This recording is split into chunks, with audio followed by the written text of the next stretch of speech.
Welcome, welcome, welcome. Hello, I'm your host, Mrs. M. And if you haven't, make sure you click the link below. That way you can subscribe to my channel and not miss out on anything you need to scale your cleaning business to six figures and beyond. Pow! So if you've ever wanted to know what it actually takes, seriously, to build a massive, successful cleaning business, then I'm going to give you 3 things that you can do that have worked time and time and time again. Like I said, I've been doing this for over 27 years. I've known lots of companies that are doing very well. I'm talking massive into the 7 figures, which is well into $1 million. And as you can see, there are companies that are, they are being publicly traded. They are doing well, and they all started out small. I know ABM, American Building Maintenance, they started out with window cleaning, and now they are a multi-billion-dollar industry doing the same thing you and I do as well, which is the cleaning industry. Now, I'm going to give you 3 things that have worked for me time and time again. This isn't something that only happens once, works out one time. It is necessary, needed, and I notice that if any company has these 3, I've seen them be able to create massive success in their industry. Let's go. The first thing you must decide is on what industry you want to clean. What type of industry? Are you going to focus on, medical? Are you going to look at daycares? Post-construction was a sweet spot for me. I loved post-construction. I was able to write down why I loved it. I looked to see if there was enough availability. You've got to have that in your area. Where my mom is in Ohio, there's not a lot of post-construction. So even if I love post-construction, it's not available for me to do it. So you do have to make sure you're realistic. Look at what's available. I always say first look at what you love to do. If you love doing dental offices, look at that first. And then look at if it's available in your area. Well, let's say it's not. Then start deciding how far. Is it 30 minutes out the way? That maybe there's a whole bunch of what you're looking for that's available. If not, you're going to have to do some hard choices and choose maybe a second industry. Make a list of 3 that you really would like to do, then rank them according to what you like, and then rank according to what's available. I always say, if you like something, you're going to do it. You're going to put your heart into it. If you don't, you're not going to. So I always go with what I like first, and then look at what's available. Do this industry for 1 year. Get into it. Learn it. If you're doing green cleaning, learn it like the back of your hand. Read about it. Study it. Become an expert. That's where the money is. The money is in providing an outstanding, excellent service to your customers as an expert. We were an expert in post-construction. We knew everything about it, from how to clean the bars on top, which was very difficult, the light fixtures that are on top that sometimes can singe the fingerprints into like the stainless steel, and you think stainless steel cleaner is going to work, and it absolutely does not, to knowing what to use on the countertops that were worth millions of dollars so we didn't accidentally mess them up, to training the staff that could do that, to having staff that wanted to do that. Find that one fit and work it. 1 year. Just really give it your all for 1 year. I promise you, you're going to see a difference. Number 2, I have so many people call me, they're concerned about someone stealing their accounts. It is really frightening. Here you build this fantastic business. You trust your contractors, your subcontractors, independent contractors, or your employees.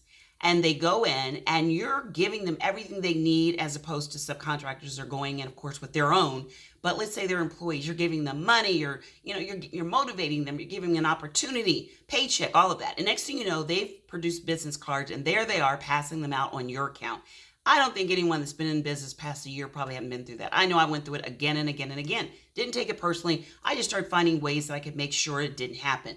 Making sure I had procedures in place where they weren't allowed to market on anything. They couldn't work within a certain mileage of where they were hired. I also gave a contract to my customers. They had more skin in the game to lose. They had more money than maybe some of my employees did. So if they work with any of my clients, they could actually be potentially sued. I made sure that I had a non-compete. These are things you can do. But the number one thing I did that worked? Build the relationship with my customer. That was the number one thing. I didn't have to worry about what someone else was doing, because there's always going to be someone else out there trying to take what you have. It's just people's nature. Okay?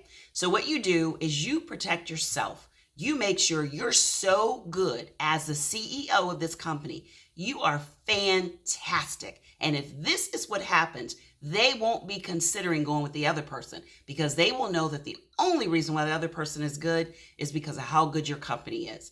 They will stay with you through thick and thin. They will stay with you when people call. We've had some of our marketers call and they've been with company for 18, 19 years and they will say, I'm sorry, but we're not interested in going with anyone else because we've had this one particular company for years.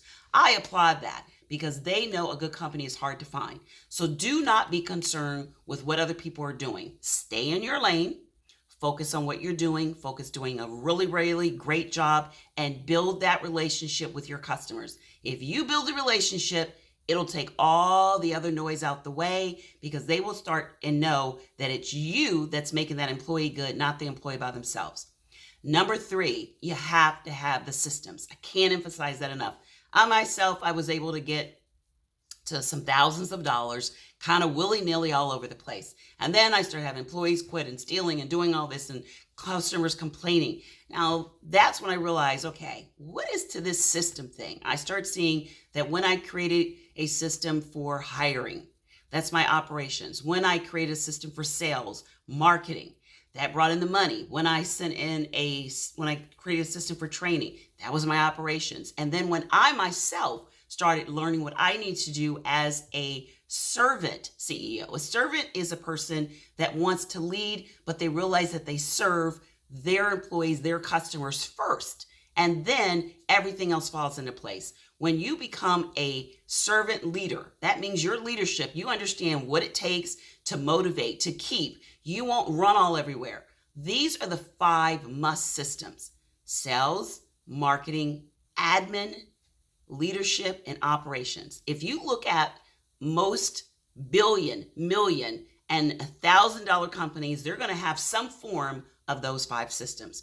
So those are the 3 things that I've seen massive success over and over and over. And that's why some people can leave one company, sell it, and start another one and become successful in that company, sell it and do another one. You'll look at a lot of PayPal. They've had like PayPal, they started that one, and then they started another one that was similar because they understand exactly what they need to do. They got the blueprint. And because they have the blueprint, they can duplicate it again and again.